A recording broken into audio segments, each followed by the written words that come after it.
अभी बरसात की मौसम है और देखा जा रहा है कि हाजीपुर में जल जमाव की ज़्यादा समस्या है जी।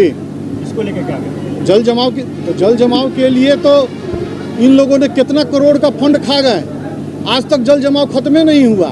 कभी कहते हैं कि 100 करोड़ आया है, कभी कहते हैं 200 करोड़ आया है, अब कितने सालों से आ रहा है और आज तक खत्म नहीं हुआ। तो इसको तो जांच का विषय है। हमारे जो उस समय के निवर्तमान जो सांसद महोदय थे पशुपति, आदरणीय पशुपति पारस जी, उन्होंने तो बहुत बढ़िया एगो शुरुआत भी किया था कि नमामि गंगे जो प्रोजेक्ट इन लोग ला रहे हैं, जिसमें उत्सुकता बनाए हुए हैं उसको, जैसे गोईठा में घी सिखाया जाता है ना, वैसे पैसा आदरणीय पशुपति पारस जी ने सोचा भी था। उन्होंने मीडिया में कहा भी था कि नमामि गंगे की समीक्षा की जाएगी, लेकिन उसको ठंडे बस्ते में डाल दिया गया। और ये बताता है कि किस प्रकार से भ्रष्टाचार हाजीपुर में हुआ है। उसको आप तय मानिए कि अगर बदलाव यहाँ होता है, हाजीपुर की जनता जनसुराज को समर्थन करती है, अगर हमें चुनने का काम करती है, तो तय मानिए कि हाजीपुर में जितने भ्रष्टाचारी हैं, प्रशांत किशोर जी जैसे बोलते हैं, प्रशांत किशोर जी से कहते हैं, सबको दौड़ा के उनसे पैसा वसूल किया जाएगा। इस कुछ दिनों पहले वर्तमान में 25 सालों में इन लोगों ने कितना भ्रष्टाचार करके हाजीपुर को बर्बाद किया है। तो इन भ्रष्टाचारियों की सारी जितना भ्रष्टाचार हाजीपुर में हुआ है, उसको हम लोग भ्रष्टाचारियों को हम लोग जेल भेजेंगे और हाजीपुर को पटना विकास प्राधिकरण में लाकर इसको विकसित करेंगे, ताकि जैसे दिल्ली के बगल में ग्रेटर नोएडा और जिस प्रकार से आप लोग देखते हैं सुनते हैं, उसमें सारी सुख सुविधा है, वैसी सारी सभा का आयोजन बड़े भाई, परम मित्र और जनसुराज के ध्वजवाहक पिछले 3 वर्षों से वैशाली जिला और हाजीपुर में कर रहे हैं श्री कृष्णा सोनी जी ने किया था और बहुत अच्छे सद्भाव तरीके से और हजारों लोगों की उपस्थिति में इस सभा का आयोजन हमारे प्रणेता आदरणीय प्रशांत किशोर ने एक रूपरेखा तैयार किया है। शिक्षा का, पलायन का, बुजुर्गों के पेंशन का, किसानों की बदहाल स्थिति में कमाई का साधन कैसे दिया जाए, महिलाओं का एक 4% के ब्याज दर पर ऋण की सुविधा कैसे उपलब्ध कराए, से जो लोग हैं जो पलायन के लिए मजबूर होते हैं, दोनों वर्ग के लोग, जो एक तो जाते हैं पलायन के लिए, जो पढ़ाई के रूप में पलायन करते हैं कि पढ़ाई करना है तो उसके लिए बाहर जाना पड़ता है, पलायन की स्थिति को महसूस करना पड़ता है। दूसरा रोजगार के लिए, दोनों लोगों के लिए जो बैंकों से एक कर की व्यवस्था की जाए, जो हमारे प्रशांत जी ने कहा है सबके लिए, उसकी व्यवस्था। और हाजीपुर के लिए जो व्यक्तिगत हाजीपुर के लिए जो करनी चाहिए, अभी सारे वक्ताओं ने और कृष्णा जी ने बड़ा अच्छा मामला उठाया।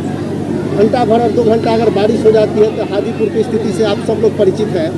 हर गली, हर मोहल्ला में इतना पानी लग जाता है कि आप लोग घर तक पहुंचने में बहुत ही मुश्किल का सामना करना पड़ता है। तो पहले तो व्यवस्था हाजीपुर नगर के लिए भी किया जाए और बाकी हाजीपुर जो विधानसभा है उसके लिए जो एक आम तौर पे हमारी रूपरेखा है, जो प्रशांत जी ने हमें हमारी पार्टी को दिया है, उसकी उपलब्धता, उसकी व्यवस्था की जाएगी। प्रशांत जी 23 तारीख को आ रहे हैं, उसके लिए क्या तैयारी है?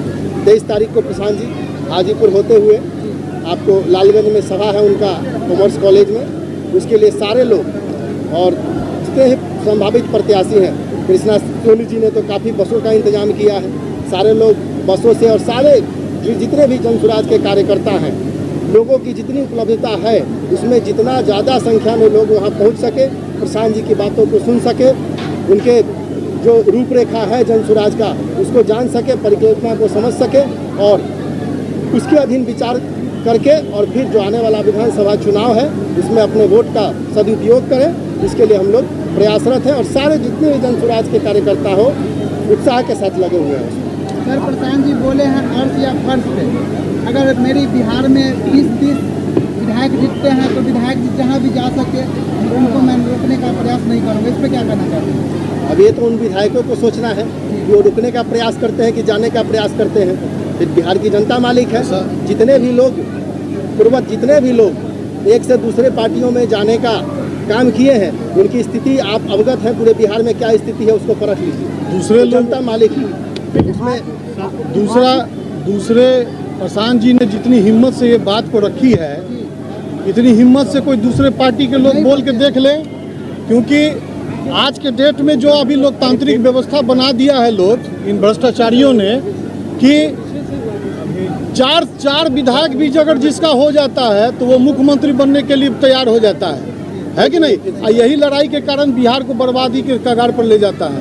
किसी को, और प्रशांत जी जैसा जितना हिम्मत करके बोले हैं उतनी हिम्मत कोई दूसरे लोग बोल के देखे, कहीं किसी की हिम्मत नहीं होगी।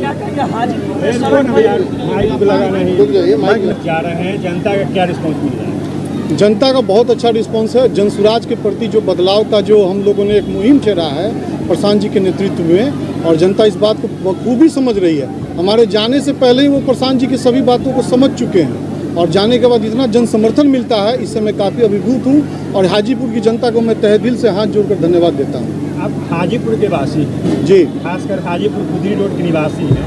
अगर जीतते हैं, अगर आप चुनाव जीतते हैं तो फर्स्ट काम ऐसा क्या होगा जो हाजीपुर के लिए है? देखिए, हाजीपुर आज के डेट में जो परिस्थितियों से जूझ रहा है, जिस प्रकार के परिस्थितियों से जूझ रहा है, हमारा दुर्भाग्य है कि आज हम 21वीं सदी में भी जी रहे हैं और आज भी नाली और गली की बात करने के लिए हम लोग मजबूर हैं।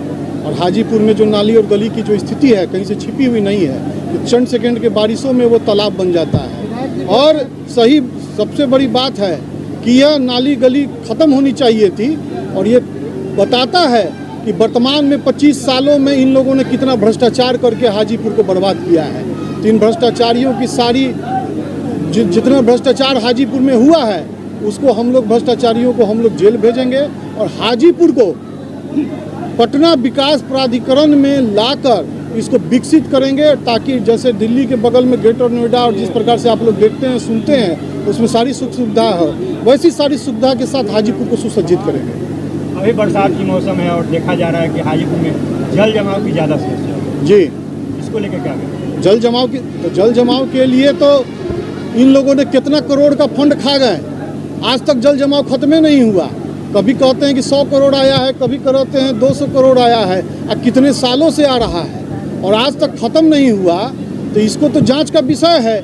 हमारे जो उस समय के निवर्तमान जो सांसद महोदय थे आदरणीय पशुपति पारस जी, उन्होंने तो बहुत बढ़िया एगो शुरुआत भी किया था कि नमामि गंगे जो प्रोजेक्ट इन लोग ला रहे हैं, जिसमें उत्सुकता बनाए हुए हैं उसको, जैसे गोईठा में घी सुखाया जाता है ना, वैसे वो पैसा सुखा रहे हैं। तो आदरणीय पशुपति पारस जी ने सोचा भी था, उन्होंने मीडिया में कहा भी था कि नमामि गंगे की समीक्षा की जाएगी, लेकिन उसको ठंडे बस्ते में डाल दिया गया। और ये बताता है कि किस प्रकार से भ्रष्टाचार हाजीपुर में हुआ है। उसको आप तय मानिए कि अगर बदलाव यहाँ होता है, हाजीपुर की जनता जन स्वराज को समर्थन करती है, अगर हमें चुनने का काम करती है, तो तय मानिए कि हाजीपुर में जितने भ्रष्टाचारी हैं, प्रशांत किशोर जी जैसे बोलते हैं, प्रशांत किशोर जी से कहते हैं, सबको दौड़ा के उनसे पैसा वसूल किया जाएगा। अरे अभी भी है यार, अब दयालपुर में चले जाइए, अभी हमने मीडिया पर कहीं देखा कि दयालपुर में भी उन्होंने बोर्ड लगा दिया है, एक लंबी चौड़ी सड़क का उद्घाटन का बोर्ड लगा दिया है, सड़क में वो तिनका तक नहीं लगा है। ये तो वहाँ की जनता को जागरूक होना चाहिए कि किस प्रकार से ये उनको धोखा दे रहे हैं।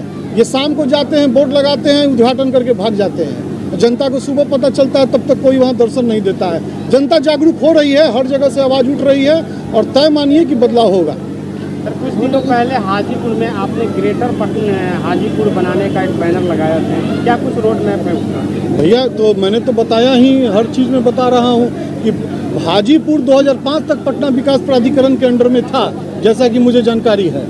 अगर 2005 तक पटना विकास प्राधिकरण के था, तो सवाल यह उठता है वर्तमान और निवर्तमान विधायकों से और उस समय के पार्टी के विधायकों से कि आखिर इसको बाहर निकालने का काम किस प्रारूप के तहत किया गया।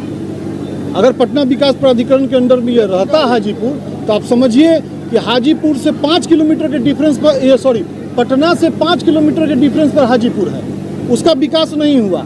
और पटना से 15 किलोमीटर बिहटा बिहिया फलाना जो जगह है वो है, उसका विकास हो रहा है। ऐसा क्यों है? तो जनता जान रही है, देख रही है, जनता जागरूक हुई है और सवाल उठ रहा है, और देखिएगा इनका जवाब इनको गली गली में देना पड़ेगा। चुनाव आयोग जो है जिंदा लोगों को कर रहा है, इसमें क्या करना चाहते हैं? इसके लिए कोर्ट कचहरी सब चीज़ चल रही है, और एक तय मानिए कि हमारे आदरणीय प्रशांत जी जैसी